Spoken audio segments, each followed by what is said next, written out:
I couldn't breathe. Midnight revealed a truth that shattered my entire world. A secret my son and his wife had been hiding in the darkness for far too long, tearing apart everything I thought I knew about family and loyalty. Before I start the story, I want to get to know you too. Write the flag colors of the country you're watching from, and I'll try to guess. Who knows? Maybe we're neighbors. My name is Gloria. I'm 61 years old, and I live in Memphis. This house, where I've lived for 35 years, was built board by board with the sweat of my late husband, Leon. Every room tells a story of ours. The front porch, where we drink sweet tea on Sundays. The backyard, where my son Darius learned to walk. The kitchen, where I prepared thousands of meals with love. Soul food that filled this home with warmth and laughter. When Leon passed 5 years ago, Darius insisted on moving in with me, along with his wife, Imani. I believed it was genuine concern, the love of a son who didn't want to see his mother alone. How naive I was. The first few months seemed normal. Imani was kind, helped with household chores, made those carrot cakes I loved so much. Darius fixed whatever broke, tended the magnolia garden, talked with me about football and politics. But about 3 months ago, something changed. It started with whispers. I'd walk into the living room and they'd stop talking abruptly. Darius would hide his phone when I approached. Imani would change the subject with that forced smile that fooled no one. When I asked what they were talking about, I always got the same empty response. Nothing important. Work stuff. Nonsense. Then I noticed that the guest room at the back of the house started being locked all the time. Before, the door stayed open. I used to store old linens there, boxes with photos, things I no longer used. When I asked why they were locking the room, Imani answered too quickly that there was moisture, that they were protecting my things. But I never authorized that. The nights became strange. I heard noises coming from that room after midnight. Footsteps, low voices, movement. One dawn, around 2 o'clock, I clearly heard the front door opening. I got up carefully, peeked down the hallway, and saw Imani receiving a young woman, maybe in her 20s. They talked in low voices, and the girl handed her what appeared to be money. Imani counted it quickly, put it in her pants pocket, and led the young woman directly to the back room. The key turned in the lock. I returned to bed with my heart racing, trying to understand what was happening in my own house. At breakfast the next morning, I acted as if I hadn't seen anything. Imani was too cheerful. Darius was distracted on his phone. As always, I asked if they had slept well, and both said yes, as if that nocturnal visit had never happened. My head was buzzing with thoughts. What were they doing? Why were they receiving people secretly from me? Why were they locking that room? I tried to use my master key to open the back room door when they went out, but discovered they had changed the lock. They changed the lock in a room of my house without telling me. I felt rage rising in my throat, but I controlled myself. Confronting them without proof would be useless. They'd deny everything, make up excuses. Maybe they'd even make me doubt what I had seen with my own eyes. I needed a plan. That's when I thought of simulating a trip. I'd say I was going to spend a week at my cousin Renee's house in Nashville. I'd leave the house empty and observe from afar what they did when they thought I wasn't around. But observe from where? That's when I thought of Mr. Vernon Tate, my neighbor next door. He's 67 years old, widowed like me, and has always been a present friend. The next afternoon, I crossed the low fence that separates our properties and knocked on his back door. Mr. Tate was watering plants when he saw me. I could tell by his expression that something was wrong. "Gloria, good that you came. I need to tell you something." We sat in his kitchen, and what I heard left me frozen. Mr. Tate said he'd been noticing strange movement in my house for weeks. Different people coming and going, always at night, always with suitcases or backpacks. He thought they were friends of Darius or relatives of Imani, but started to get suspicious when he saw money being exchanged at the door. My stomach churned. I told him my suspicions, what I had seen, the whispers, the locked room. Mr. Tate nodded sadly. "I think your son and daughter-in-law are using your house for some business, Gloria. I don't know exactly what, but it's nothing good." That's when I put together the complete plan. I'd fake the trip and stay in Mr. Tate's guest room. From his upstairs window, he had a direct view of my house. We could observe everything without being seen. He agreed immediately, concerned for me, offering help like a true friend does. That same night, during dinner, I dropped the news. "I'm traveling to Nashville tomorrow. Renee has been insisting for a long time, and I decided to spend a few days with her." The reaction was instant. Darius looked up from his plate with a strange gleam in his eyes. Imani smiled too much, overly enthusiastic. "How wonderful, Mama. It'll do you good. We'll take care of everything here." Darius agreed too quickly. "Yes, Mama. Take advantage. Rest. Everything's under control here." That poorly disguised relief on their faces confirmed everything. They wanted me to leave. They needed me out of the house. The next morning, I did the whole theater. I packed the old suitcase, put in clothes, toiletries, everything in plain sight of them. I called Renee loudly from the living room so they could hear. My cousin was aware of the plan and agreed to participate in the staging. Darius insisted on driving me to the Greyhound station. At the terminal, he hugged me and told me to call when I arrived. I searched his eyes for guilt, remorse, any sign that the boy I raised still existed there. But I only saw hurry. He wanted to see me leave soon. I entered the terminal as if I were going to take the bus, but waited half an hour hidden and left through another door. I took a taxi and asked him to drop me off 2 blocks before my street. I walked to Mr. Tate's house through the back entrance. He already had everything prepared. The guest room with a view of my house, binoculars on the little table, comfortable chair by the window. "Now we just wait, Gloria." The first hours were deceptively calm. Imani went to the corner store in the morning. Darius went to work as always. The house remained empty and silent. But when night came, everything changed. Around 7 p.m., a car stopped in front of my house. 2 people got out, a young man and a girl, both about 25 years old. They carried large backpacks. Imani opened the door before they rang the bell, as if she was already expecting them. There was a quick conversation at the door. I saw the young man take money from his wallet and hand it to Imani. She counted the bills skillfully and invited them in. My heart raced. I had just seen my daughter-in-law receive payment from strangers and let them into my house as if it were a hotel. Mr. Tate was beside me, witnessing the same scene. "You seeing that, Gloria? It's exactly what I told you. They're renting out your house." The rage I felt was like a fire in my chest. Renting rooms in my house? In the house Leon and I built together, without my knowledge? Without my permission, turning my home into a clandestine business? I wanted to cross the street at that moment and confront them in front of those strangers. But Mr. Tate grabbed my arm. "Calm down, Gloria. If you go now, you'll only know this much. But if we wait, we'll discover everything. How long have they been doing this? How many people? How much money? Then you can act with all the cards in your hand." He was right. I took a deep breath, trying to control the fury. I sat back down by the window with trembling hands in my lap.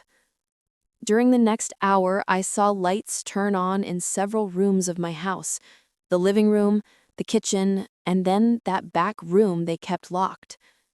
Now I understood why there was no moisture problem. There were strange guests sleeping in the same space where I had kept my late husband's clothes for years. Photos of our life together. Memories of 35 years of marriage. Tears began flowing without me realizing it. They weren't tears of sadness. They were tears of betrayal.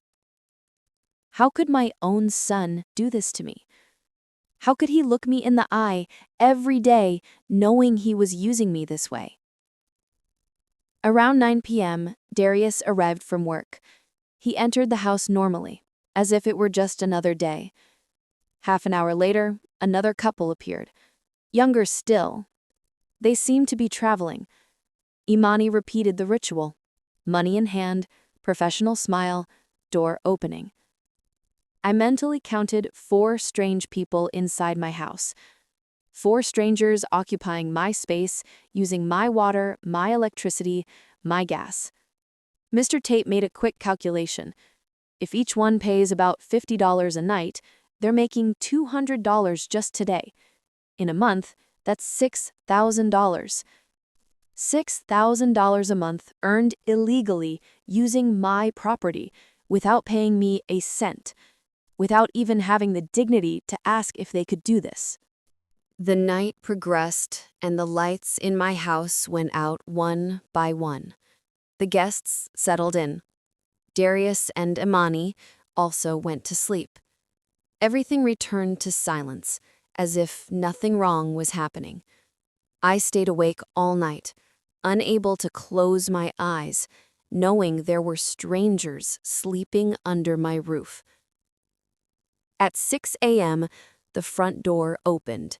The first couple left with their backpacks. A car was waiting for them. They left quickly, discreetly, like ghosts that disappear with daylight. Half an hour later, the second couple did the same. By 7:30, all the guests had gone. Imani came out to the patio with a garbage bag, threw it in the bin, and went back inside. Everything was clean, arranged, as if the previous night had never existed. Darius left for work at 8, wearing a suit, carrying his briefcase, with that posture of a responsible man. But now I knew the truth. During the day, I watched Imani cleaning the house. She changed sheets, arranged the rooms, prepared everything for the next guests. She worked efficiently, like someone who has an established routine. This wasn't new. It was a well-mounted system that had been functioning for some time. When night fell, more guests arrived. This time, there were 3 people. Imani received them with the same dynamic: payment, smile, door. And I kept watching from Mr. Tate's window, mentally documenting every movement, every transaction, every betrayal. On the second day of observation, Mr. Tate told me something that changed everything. It was late at night, almost midnight, when he turned toward me with a serious expression. "Gloria, there's something else you need to know. 2 weeks ago, I saw Imani talking with a man at the soul food place on the corner. It wasn't Darius. It was an older guy, well-dressed, with a leather briefcase. They talked for almost an hour." My heart accelerated. "What man?" Mr. Tate hesitated before continuing. "I don't know who he was, but I heard some words from their conversation. They were talking about documents, about mental health evaluation, about care homes." The world came crashing down on me. Mental health, evaluation, care home. Those words resonated in my head like alarm bells. They weren't just stealing from me. They were planning something much worse. Mr. Tate put his hand on my shoulder. "Pay attention Thursday night, Gloria. Every Thursday there's more movement. That's when you'll discover everything." I spent the following days in constant alert. I watched guests arrive and leave.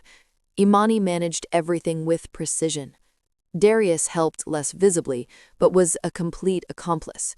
He bought extra supplies, kept the garden nice, did house maintenance, and every night I saw them counting money together at the dining room table, that same table where we ate together for years as a family. Thursday arrived. From early on, I realized the atmosphere was different. Imani cleaned the entire house more carefully. She bought fresh flowers and put them in vases around the living room. She changed towels, checked every detail. It was as if she were preparing something special. Darius arrived from work earlier than normal. By 6 p.m., he was already home helping with the final preparations, and then the movement began. It wasn't just one or two guests like on other days. It was entire groups. The first group had 5 people, then 3 more arrived, then a couple. After that, 2 young people alone. I counted mentally as my stomach contracted. There were 11 people inside my house, 11 strangers occupying every available space. The living room became a common area. The kitchen was full, the rooms all occupied. My house had transformed into a complete hostel. Mr. Tate observed beside me, incredulous. I never saw this much movement. It's like Thursday is their special day. I did the math quickly. If each person paid $40, they'd earn more than $400 just that night. The hours passed slowly. The guests had dinner, talked, some went out for walks, and returned. At 10 p.m., the lights began to turn off. The guests settled in. Imani and Darius cleaned everything and also went to sleep.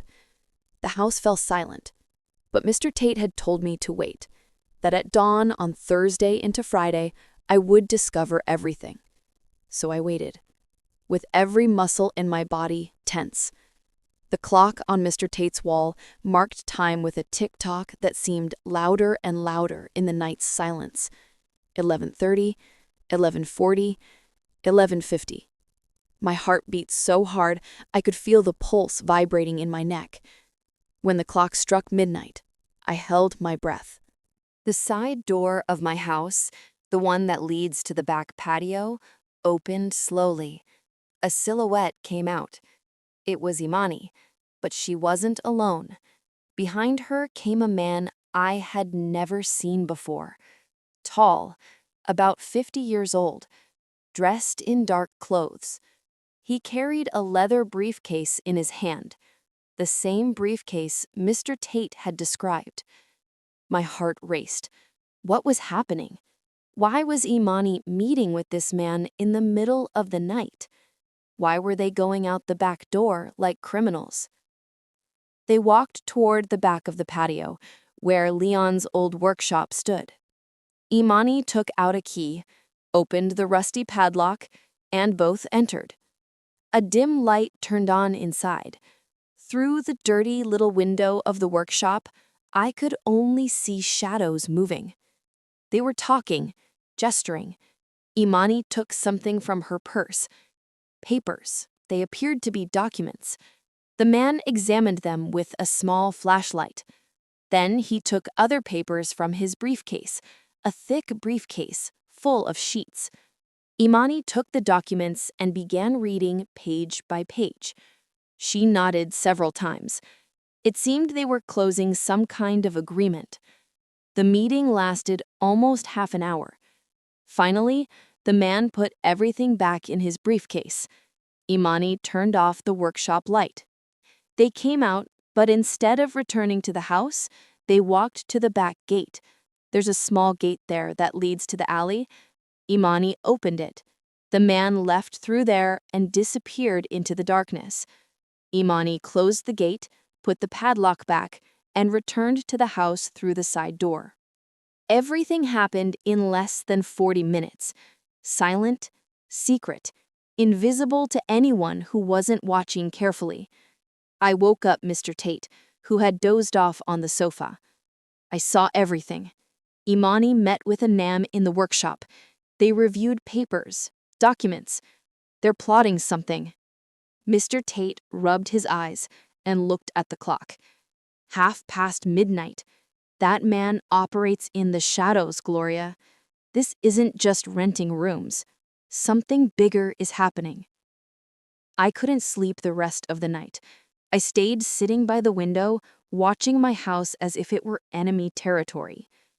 At Friday's dawn, the guests began leaving. Some left early, others stayed to enjoy the weekend. Imani prepared coffee for those who stayed. She acted like the perfect hostess. Coffee, cornbread, fruit, all served with smiles. No one would imagine that hours before, she had been in a clandestine meeting with a stranger. Darius left for work as always. Imani stayed alone with the remaining guests. This was my opportunity. I needed to get into that workshop.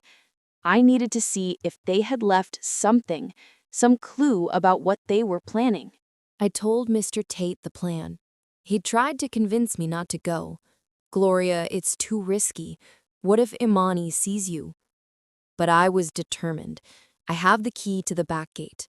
I can enter through the alley without them seeing me. Imani is busy with the guests at the front of the house. She won't see me. Mr. Tate finally gave in, but insisted on coming with me to the alley to keep watch. We left through the back door of his house. We walked through the silent alley. It was Saturday morning and the neighborhood was quiet. Most people were still sleeping or having coffee inside their houses. We reached the back gate of my property. I took out the key with trembling hands. The padlock opened with a soft click. I entered my own patio like an intruder, with my heart beating out of control. What makes me happiest is having you here with me in these stories. Every like or subscribe makes me feel that we're growing together. The workshop was about 50 feet from the gate. I walked crouched down, hiding behind the bushes that I myself had planted years ago.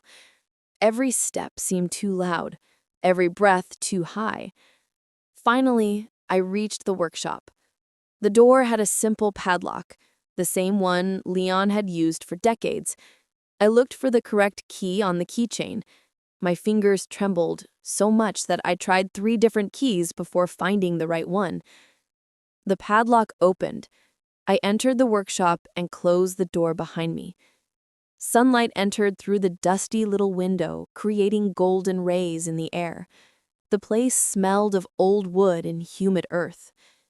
Rusty tools hung from the walls, boxes stacked in the corners. Everything seemed intact, normal. But then I saw something different on Leon's old work table. A metal box. It wasn't ours. I had never seen it before. It was gray, modern, with a simple latch. I approached slowly. The box was closed but not locked. Just a safety latch that opened by pressing 2 side buttons. I tried it. Click. The box opened. What I saw inside took the air from my lungs. There were stacks of money, bills of $20 and $50. I counted quickly. There had to be at least $15,000 there, all the money they had earned with the illegal business for months. But it wasn't just that. Under the money, there were documents. I took them carefully and began to read. The first was a lodging contract, a contract where my house appeared registered as property available for temporary rental. The property owner's name was Darius Mitchell, my son. But this was impossible. I was the legal owner. My name was on the deed. How could he sign a contract pretending to be the owner? I kept reading. There was a footnote in small letters. Property transfer in progress. Documentation pending judicial process. I felt the ground crumbling under my feet. Transfer? Judicial process? They weren't just using my house illegally, they were trying to steal it from me legally. The next document confirmed my worst fears. It was a psychological evaluation form, an official paper with the letterhead of a private clinic, and there, in the patient field, was my full name, Gloria Mitchell. The evaluation date was marked for 10 days from now. The reason for consultation?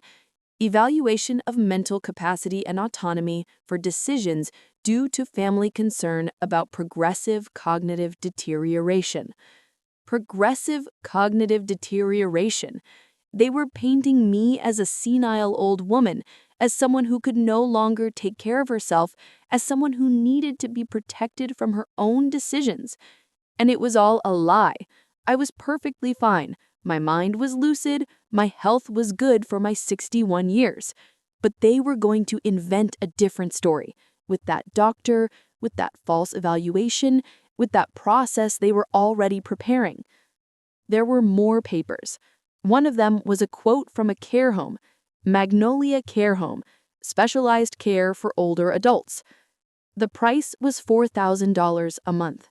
It had yellow markings on the part that said, individual rooms with continuous monitoring, special program for dementia patients. They were looking for a prison for me, an expensive and legal place where they would lock me up while they enjoyed my house and my money. The last document was the most terrifying. It was a broad and unrestricted power of attorney, a legal document that would give Darius total control over all my assets, bank accounts, and medical decisions. The document was ready, printed, waiting only for my signature. And beside it was a handwritten note by Imani. Dr. Tyrone Wallace confirmed he can apply a mild sedative during consultation. Signature will be obtained in induced state of confusion. Witnesses already coordinated. Additional cost $5,000. My hands shook so much, I almost dropped the papers. They were going to drug me, take me to a corrupt doctor, give me some medication that would leave me confused, make me sign that power of attorney without me understanding what was happening, with paid witnesses who would say I was conscious. Everything legal on paper, everything false in reality. I heard voices outside. I froze. It was Imani talking with someone, probably a guest. They were close, too close. Quickly, I took out my phone and took photos of all the documents. Every page, every annotation, every detail. My hands trembled, but I managed to capture the evidence. I put everything back in the box exactly as I found it. I closed the box, closed the workshop, ran crouched back to the back gate. Mr. Tate was waiting for me in the alley with a worried face. I thought they had caught you. You were in there almost half an hour. I couldn't speak. I just showed him the phone with the photos. Mr. Tate looked at the phone screen, went through image after image, and his face became paler and paler. My God, Gloria, this is a complete criminal plan. They're not just stealing from you, they're destroying you completely. I nodded, while tears I could no longer contain ran down my face. I need to call someone. I need to do something now. I can't wait anymore. We returned to Mr. Tate's house. With still trembling hands, I called attorney Carla Jefferson, my lawyer friend. We met 20 years ago at a quilting group. She was always intelligent, studious, studied law at 40, and specialized in family law and estates. If anyone could help me understand the legal implications of what was happening, it was her. Carla, what you're telling me is extremely serious, Carla said over the phone, with a voice full of concern. If they're operating lodging without a license, without paying taxes, and without your consent as owner, they're committing several crimes: fraud, misuse of property, tax evasion. But what worries me most are those documents about mental capacity and care homes. Gloria, does Darius have any power of attorney from you? Any signed paper that gives him power to decide for you? I thought carefully. No, I never signed anything like that. All my documents are in the bank's safety deposit box. Carla sighed with relief. Good, very good. But listen carefully. If they're consulting someone about declaring you mentally incapable, it means they're looking for a legal way to take control of your assets. The process is complex. It needs real medical evaluations, psychological exams, a hearing with a judge. They can't simply declare you incapable without more. But if they get a corrupt doctor willing to falsify reports, if they have an unscrupulous lawyer who knows the system's loopholes, they can try it. And if they succeed, Gloria, they can commit you to a care home against your will and keep your house legally. Terror took hold of me. What do I do, Carla? She thought for a moment. First, you need concrete proof of everything they're doing. Photos, videos, testimonies. You already have photos of the documents. That's excellent. Second, you need to protect your legal papers. Make sure they don't have access to anything. Third, as soon as we have enough evidence, we're going to file a legal action. I'll handle the entire legal process. But Gloria, you have to be very careful. If they suspect you know something, they might accelerate their plans. They might try something drastic. Her words chilled my blood. Something like what? Carla hesitated before answering. Like putting medication in your food to make you seem confused in front of a doctor. Like creating situations where you appear unstable. Like inventing evidence that you can't take care of yourself. I've seen cases like this, Gloria. They're more common than people imagine. I hung up the phone with ice-cold hands. Now I understood the dimension of the danger. They weren't just stealing from me, they were preparing me for a worse fate. Losing my autonomy, my house, my identity, being declared incapable, being locked in an asylum while my son and daughter-in-law kept everything I built. And all under the pretense of legality, with papers signed by doctors and lawyers, with a judge who would never know the truth. Sunday, Carla came to Mr. Tate's house. She brought a trusted notary, a man named Benjamin Clark, about 59 years old, with a serious but gentle demeanor. "Mrs. Gloria, I'm very sorry for what you're going through," he said, shaking my hand. "But I want you to know we're going to protect your assets completely. When we finish today, your son won't be able to touch a hair of your property without facing criminal prosecution." For the next 4 hours, I signed several documents. Carla explained each one patiently. This is a power revocation. It cancels any power that might exist in Darius's name, current or future. This one here is a declaration of full mental capacity that will be certified by a forensic psychologist who will evaluate you tomorrow. This is a new will that replaces any previous version and specifies that Darius is excluded as heir due to fraudulent acts. And this last one is a request for protective measures that we'll present to the judge Monday. Each signature made me feel stronger, more in control. I was no longer the scared victim spying from the window. Now I was a woman taking legal action against those who tried to destroy me. "And the trap?" I asked when we finished. Carla smiled. It wasn't a happy smile. It was the smile of someone preparing checkmate. "The trap involves you going back home, Gloria." My heart raced. "Going back home now?" Carla shook her head. "Not today. Tomorrow night. Monday. You'll return as if nothing happened, as if you really spent the whole week traveling. You'll arrive tired, happy to be home, without the slightest suspicion of what you discovered. And for the next few days, you'll act completely normal. Meanwhile, we'll be working behind the scenes." Notary Clark leaned forward. "We'll also contact the municipal inspector. An inspector will make a surprise visit to your house. If he finds illegal lodging, he can shut down the establishment immediately and apply severe fines."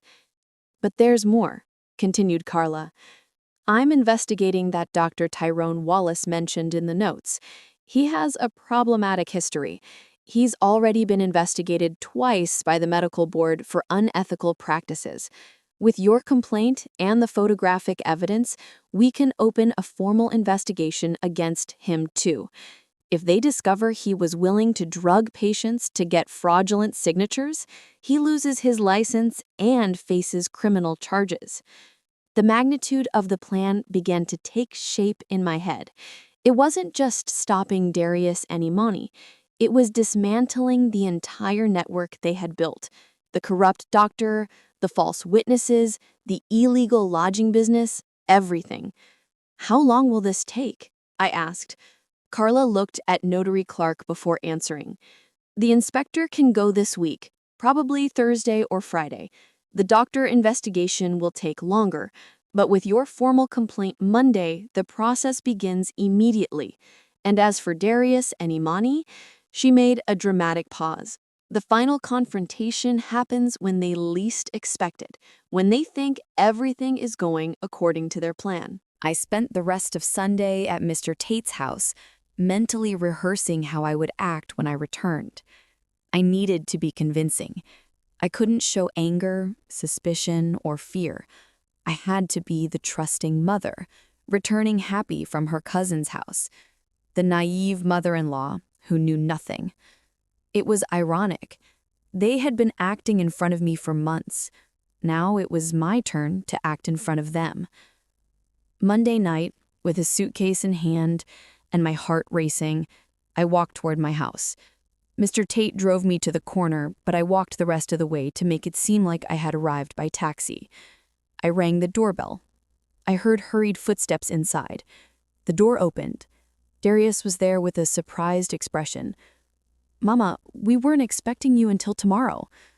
I smiled with the affection a mother keeps for her son, even though my heart was broken inside. I decided to come back a day early. I missed my house.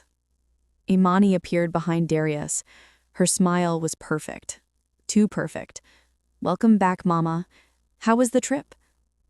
I entered the house with the feeling of entering enemy territory. Everything seemed normal. Clean, arranged.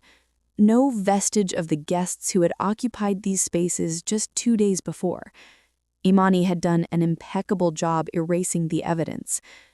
The trip was great, I lied with surprising ease.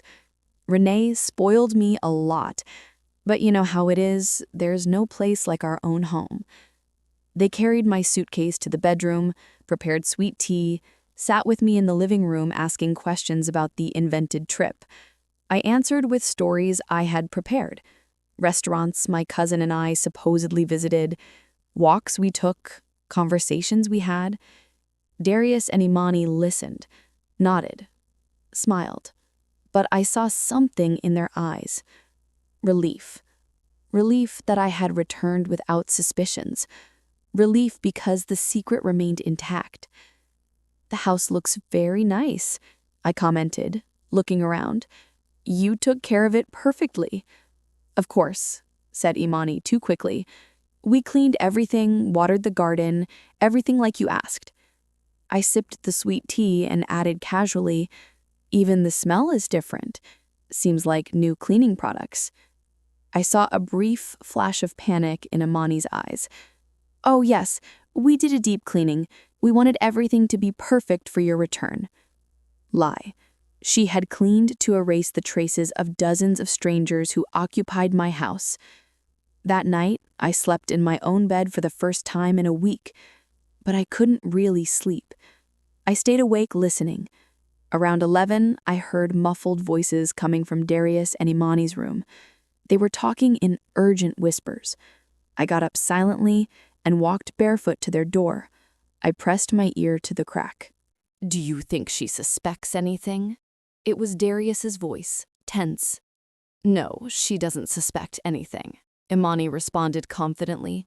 "She's the same as always, naive, trusting. The plan continues." "And Dr. Wallace?" asked Darius. "Everything's already arranged," confirmed Imani. "The appointment is next Friday. We'll put the sedative in her food at breakfast. We'll say we're taking her for a routine checkup. When she realizes what she signed, it'll be too late. The power of attorney will be registered and we'll have total control." There was silence. Then Darius spoke with a voice I barely recognized as my son's. "And after?" After, responded Imani coldly, after we commit her. We already have the place. Magnolia Care Home accepts patients with cognitive deterioration. We visit her once a month to maintain appearances, and meanwhile, this house will be completely ours. Completely ours. Those words pierced me like knives. I returned to my room silently, with tears running down my face. But they weren't tears of defeat, they were tears of pure rage and steel determination. They had sealed their fate. I had just heard the complete confession, and although I hadn't recorded it, now I knew every detail of the plan, including the exact date. Friday of the following week. I had less than a week to execute the perfect trap. Tuesday morning, I acted as if nothing had happened. I made coffee, prepared breakfast, talked with Darius and Imani about banalities. They were also acting. We were all actors in this macabre play. Each one knew a different script. But I had an advantage. I knew they were acting. They didn't know I was acting too. As soon as Darius left for work and Imani went to the corner store, I called Carla from my room with the door locked. I told her word for word everything I heard the night before. In the next 2 days, I kept my performance impeccable. I acted like the sweet and trusting mother.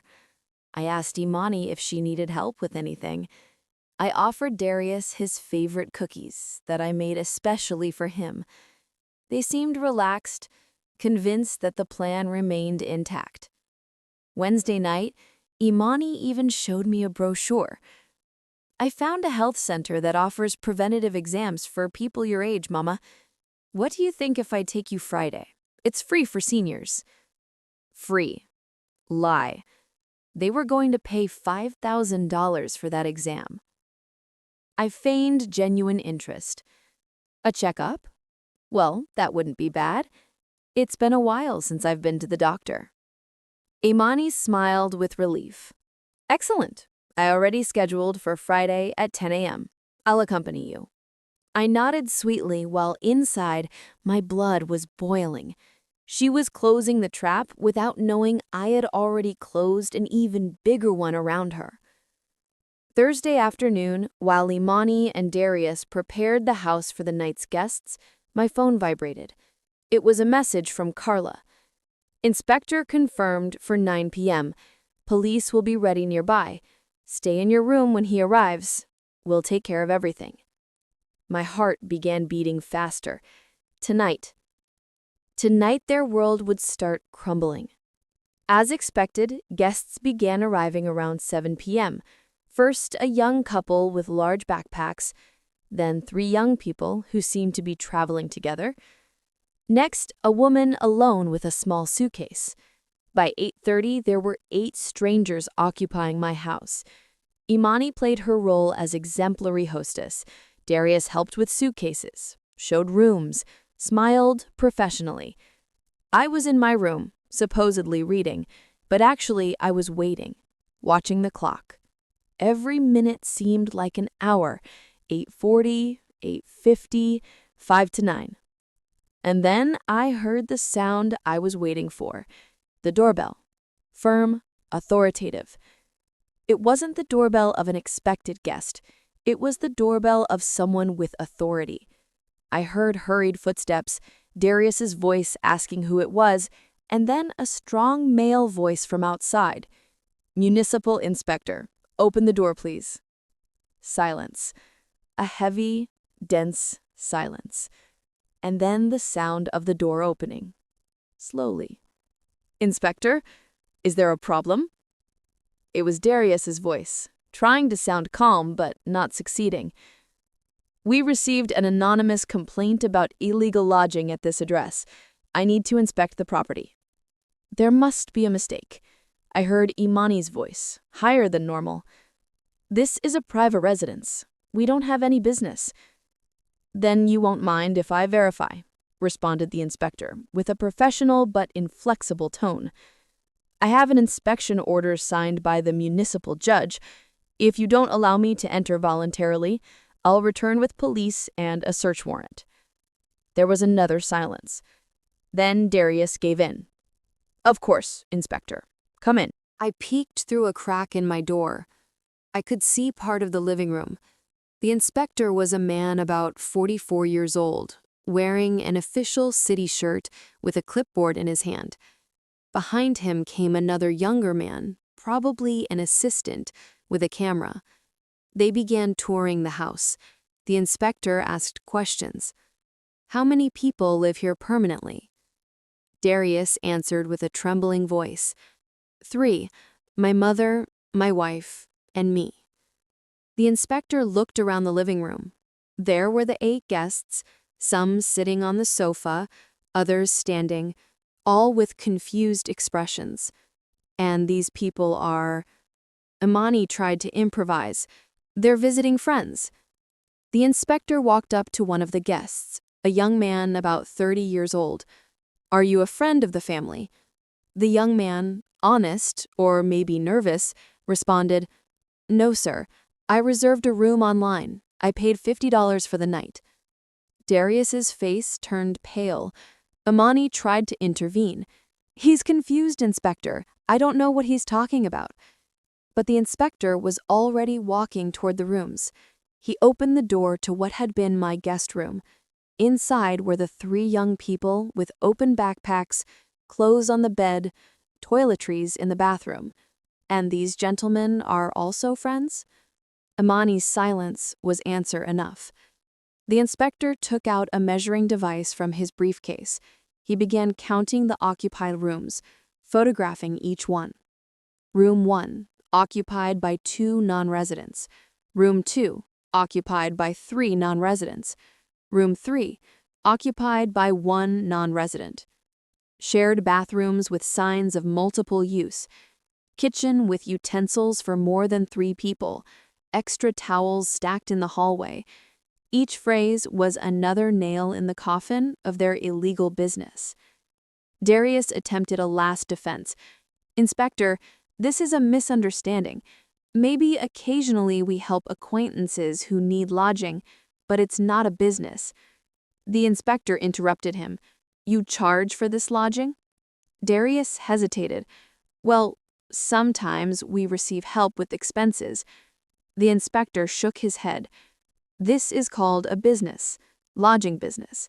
And to operate a lodging business, you need a commercial license, tourism operating authorization, fire safety certificate, health certificate, and payment of corresponding taxes. Do you have any of these documents? The silence was absolute. Imani and Darius looked at each other, defeated. They knew they had nothing. The inspector continued. According to the municipal code, operating a commercial lodging establishment without a license constitutes a serious infraction with a fine of $15,000. Additionally, I must inform you that the IRS will be notified about undeclared income, and since this property is registered under the name of, he looked at his documents, Gloria Mitchell, who, according to records, did not authorize any commercial activity, this may also constitute fraudulent use of another's property. I felt it was time. I opened my bedroom door and came out. All eyes turned to me. The confused guests, the inspector with a professional expression, Darius and Imani with faces of pure terror. Good evening, I said with a calm voice. I'm Gloria Mitchell, owner of this property. The inspector nodded respectfully. Mrs. Mitchell, did you authorize the operation of a commercial lodging establishment on your property? I hesitated for a moment, looking directly into the eyes of my son and daughter-in-law. No, Inspector, I did not authorize anything. In fact, I only discovered this situation a few days ago. Imani took a step toward me. Mama, I can explain. I raised my hand, interrupting.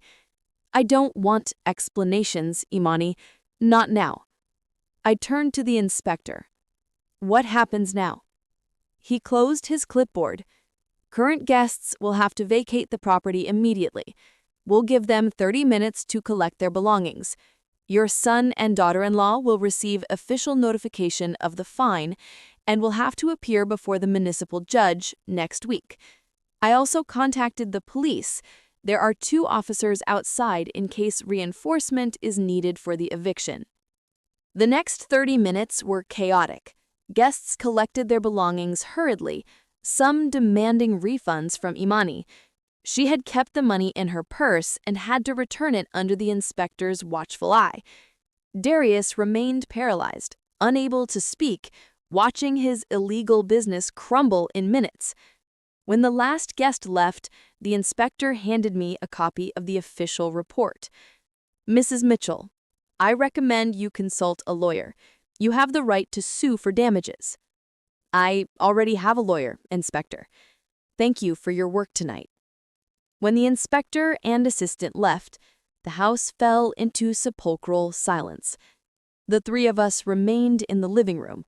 I was standing by the window. Darius sat on the sofa with his head in his hands.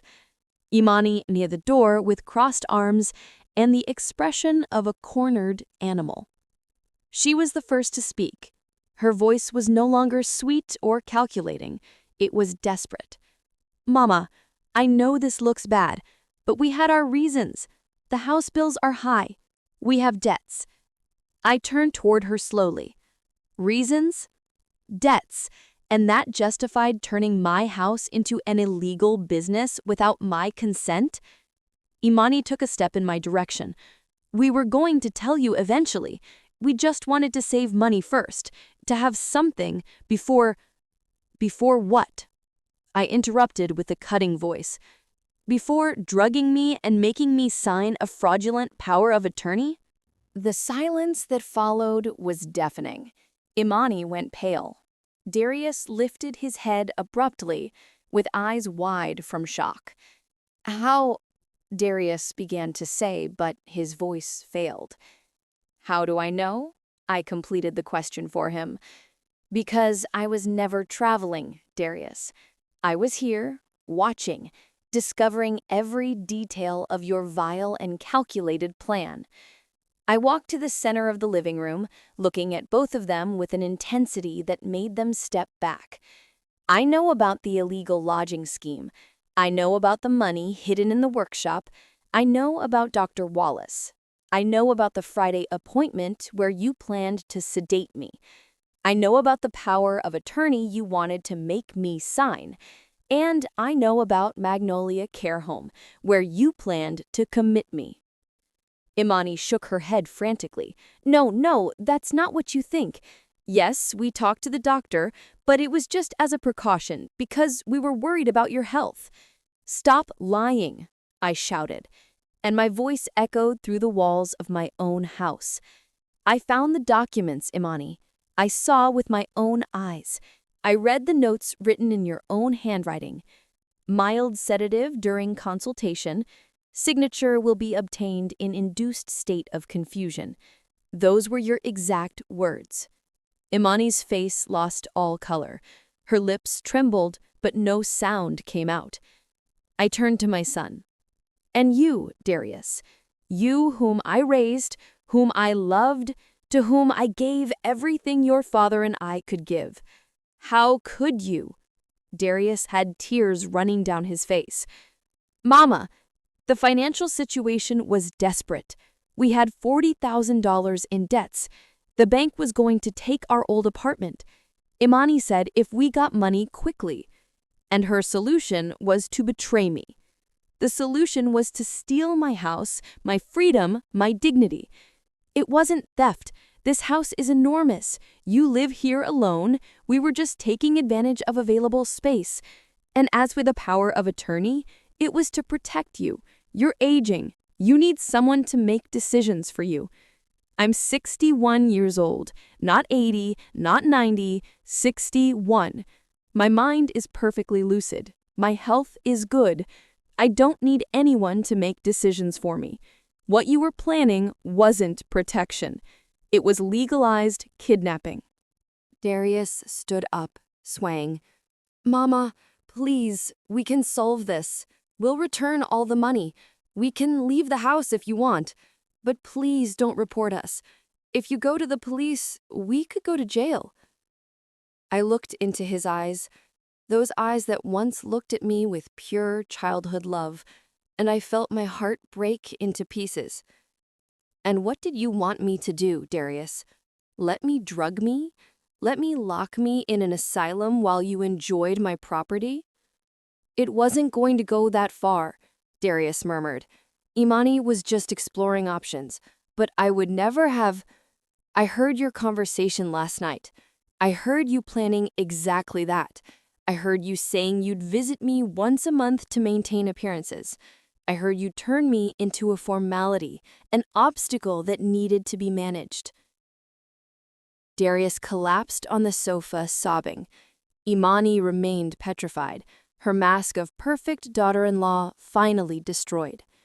I took a deep breath, trying to maintain composure. Tomorrow is Friday. You had planned to take me to Dr. Wallace at 10 a.m.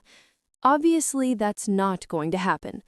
What's going to happen is this. You're going to pack your things and leave my house. You have until tomorrow at noon. Imani reacted immediately. Throw us out? Where are we going to go? You should have thought of that before betraying me. I responded without emotion. You have family, you have friends. Figure it out. Mama, please, Darius begged. We can't leave like this. We don't have money for a rental deposit. We have nothing. You have $15,000 in the workshop box, the money you earned illegally with my property. You can use it for the deposit, although you'll probably have to sieve it to pay the municipal fine and lawyer fees. Imani turned toward me with bright eyes. There was no longer sweetness in her voice, only venom. You know what? Fine. We'll leave your precious house, but don't think this ends here. We're going to hire a lawyer. We're going to challenge the fine. We're going to file a lawsuit for wrongful eviction. I smiled without humor. Go ahead, Imani. Hire a lawyer, but I warn you that my lawyer is very good and has photographic evidence of all the fraudulent documents, all the criminal plans, all the details of your illegal operation. She has photos of the hidden money, the false contracts, the notes about drugging me. Do you really want to go to trial with that? Imani's face decomposed. She finally understood she was completely defeated, that I had played better, that while they planned to destroy me, I was 2 steps ahead. There's one more thing you need to know. My lawyer already filed documents revoking any power that might exist in my name. She also filed a declaration of full mental capacity certified by a forensic psychologist and filed a new will where Darius is specifically excluded as heir due to fraudulent acts. Darius looked up abruptly. You disinherited me? His voice was a mixture of shock and pain. What did you expect? I responded with a tired voice. That I would reward you for trying to destroy me? The rest of the night was tense and silent. Darius and Imani locked themselves in their room. I stayed sitting in the living room, exhausted but relieved. Around midnight, I heard the sound of suitcases being dragged. They were packing. Reality had finally sunk in. The next morning, Friday, I woke up early. I made coffee just for myself. I sat by the window watching the sunrise over the garden that Leon and I had cared for together. At 9 a.m., Darius and Imani came down with 4 large suitcases. They didn't look at me. They put everything in the car in silence. Darius came back one last time. He left the house keys on the entrance table.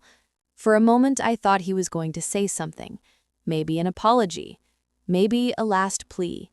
But he just looked at me with empty eyes and left. I heard the car engine start, I heard the tires on the asphalt, the car driving away, and then silence. My house was empty. I was alone. I stayed sitting in the living room for a long time after they left. The house felt different, bigger, quieter, but also more mine than ever. I walked through every room slowly, reclaiming every space that had been violated by strangers. That afternoon, Mr. Tate knocked on the door. He brought a hot casserole he had prepared. "I thought maybe today you wouldn't feel like cooking," he said, with that kindness only true friends have. We sat together in my kitchen. I told him everything that had happened the night before: the inspector's arrival, the confrontation, Darius and Imani's expulsion. Mr. Tate listened in silence, occasionally nodding. When I finished, he put his wrinkled hand over mine. "You did the right thing, Gloria. The painful thing, but the right thing." "Then why does it hurt so much?" I asked with a broken voice. "Because he was your son," Mr. Tate replied, with the wisdom of his 67 years. "Because a mother's love doesn't disappear simply because the child betrays. It hurts precisely because you loved. If you didn't love, it wouldn't hurt." He was right. That night, I cried. I cried for the son I thought I had and who maybe never really existed. I cried for the family I thought I had built. I cried for the betrayal, for the greed that corrupted my own blood. But I also cried with relief, because I had survived, because I had won, because I was still owner of my life, my mind, and my house. I had learned that sometimes the people we love most are capable of the deepest betrayals. But I had also learned that I was stronger than I imagined, that I could fight back, and that my dignity was worth more than any relationship built on lies. Thanks for staying with me until the end. I've left 2 more stories on the screen. Which one's calling your name? And at a steak.